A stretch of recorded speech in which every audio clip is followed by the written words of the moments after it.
하루를 살아가는 아침 묵상 6월 3일 오늘의 본문은 역대상 3장 1절에서 4장 43절까지입니다.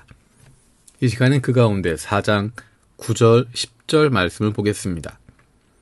야베스는 그의 가족들 중에서 가장 존경을 받았는데 그의 어머니는 고통을 겪으면서 낳은 아들이라고 하여 그의 이름을 야베스라고 불렀다. 야베스가 이스라엘 하나님께 나에게 복에 복을 더해 주시고 내 영토를 넓혀 주시고 주님의 손으로 나를 도우시어 불행을 막아 주시고 고통을 받지 않게 하여 주십시오 하고 간구하였더니 하나님께서 그가 구한 것을 이루어 주셨다. 아멘.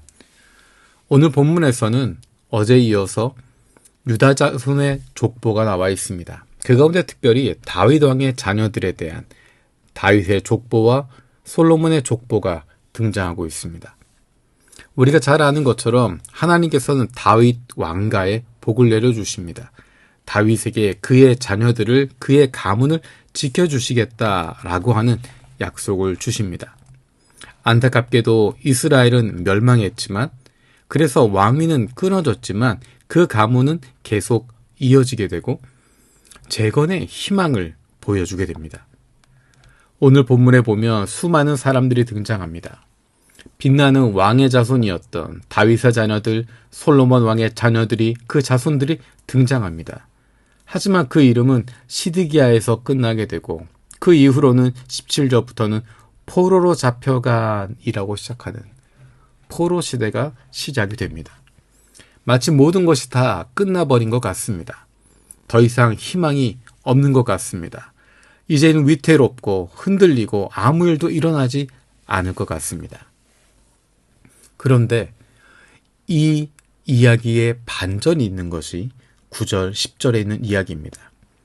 계속해서 누가 누구를 낳고라는 이야기를 하던 과정 가운데 9절, 10절에서는 긴 이야기가 등장합니다. 그 주인공이 바로 야베스라고 하는 사람입니다.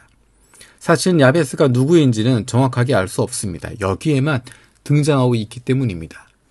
그런데 이 야베스라고 하는 사람이 가지고 있는 배경을 보면 그는 고통을 달고 태어났습니다. 그의 어머니가 고통을 겪으면서 낳은 아들이라서 그의 이름을 야베스라고 지었다라고 이야기합니다. 얼마나 고통스럽고 아픔이 있는 이름입니까? 그는 고통을 달고 태어났습니다. 하지만 자신의 운명에 굴복하지 않고 하나님께 복을 구하고 응답을 받습니다. 하나님께서 그에게 복을 내려주십니다.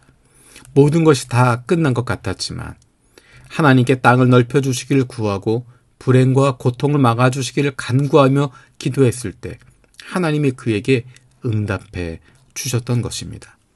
그 이야기는 단순한 한 사람의 성공 이야기가 아닙니다. 야베스의 이화는 역대기를 읽고 있었던 귀한 백성들에게 이스라엘 재건의 희망을 심어주게 되는 것입니다. 고통 가운데 있고 다 끝난 것 같고 이제 아무 일도 일어날 것 같지 않은 상황 가운데 있지만 하나님께서 우리의 기도를 들어주시고 우리를 불쌍히 여겨주셔서 우리를 다시 살려주실 것이라고 하는, 이스라엘을, 다윗의 가문을 회복시켜 주실 것이라고 하는 소망을 품게 되는 것입니다. 야베스는 내가 비참하게 태어났고 고통 가운데 태어났기 때문에 그냥 이렇게 살아가야 된다라고 좌절하지 않았습니다. 그는 하나님께 구하고 있습니다.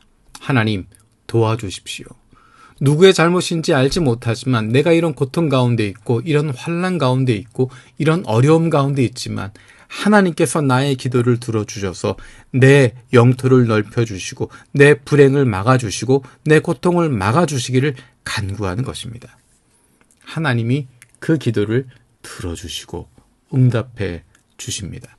야베스의 기도를 들으시고 그를 살려주시고 회복시키시고 고통 가운데 건져주신 하나님께서 지금 이 시간 우리의 간구를 들으시고 우리의 기도를 들으시고 자녀된 우리의 삶을 책임져 주십니다. 우리에게 필요한 것은 그 아버지께 나아가는 것입니다. 다른 이유가 아니라 딱 한 가지뿐입니다. 하나님이 우리의 아버지이시기 때문에 자녀된 우리를 불쌍히 여겨달라고 기도하는 것입니다. 내가 의로워서도 아니고 내가 무엇을 잘해서도 아니고 그만한 가치가 있어서도 아닙니다. 우리는 연약하고 실수하고 실패할 수밖에 없는 존재들이지만 우리는 하나님의 자녀들이기 때문에 아버지에게 간구하는 것이고 아버지는 사랑하는 자녀들의 간구를 모른 채 하지 않으시기 때문입니다.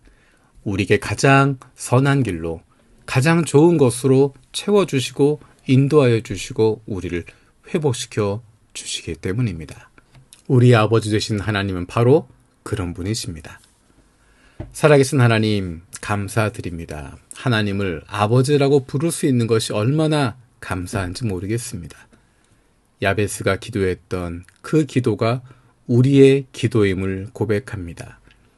하나님 아버지, 자녀된 우리를 불쌍히 여겨주시고 우리를 회복시켜 주시고 주님 안에서 기쁨과 즐거움을 누릴 수 있도록 주님 안에서 참된 행복을 누릴 수 있도록 우리의 삶을 인도하여 주옵소서. 감사드리고 예수님의 이름으로 기도드립니다. 아멘.